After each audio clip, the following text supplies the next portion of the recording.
தமிழ்நாட்டில் கூட பாருங்க, அதிமுக ஆட்சியில் இருக்கும், முன்னாள் திமுக அமைச்சர்லாம் ஜெயிலுக்கு போவாங்க.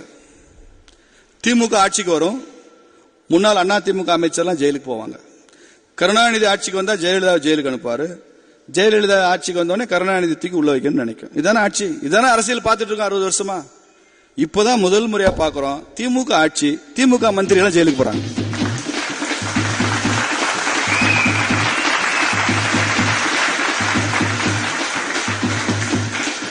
ஏன்? மோடிடா, மோடிடா.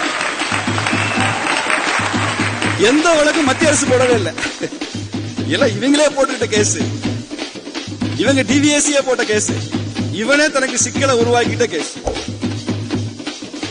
யார் எங்களை ரைடு பண்றது? இன்கம் டாக்ஸ் எங்க இருக்கு கேட்டார்ல உங்க அமைச்சர் செந்தில் பாலாஜி. இப்ப பெயிலுக்கு எங்க இருக்கு ஐயா, பாவம் ஈரில இருந்து பெயில் கொடுங்க. ஏவா வேலுன்னு ஒருத்தர் அமைச்சர், எங்களுக்கு இந்தியாலாம் தெரியாது, எங்களுக்கு தமிழ்நாடு தான், அதுக்கப்புறம் திராவிட நாடு தான், இந்தியாவா அது எங்க இருக்கு அப்படின்னாரு. 10 நாள் கழிச்சு இன்கம் டாக்ஸ் ரெய்டு அவர் வீட்டுக்கு வந்த உடனே ஐயோ இந்திய அரசு எங்களை இப்படி நடத்துகிறது அப்படிங்கிறார். இப்ப தெரியுதுல இந்தியானா எங்க இருக்குன்னு. இன்கம் டாக்ஸ் ரெய்டு வந்த உடனே உனக்கு இந்தியா தெரியுதுல.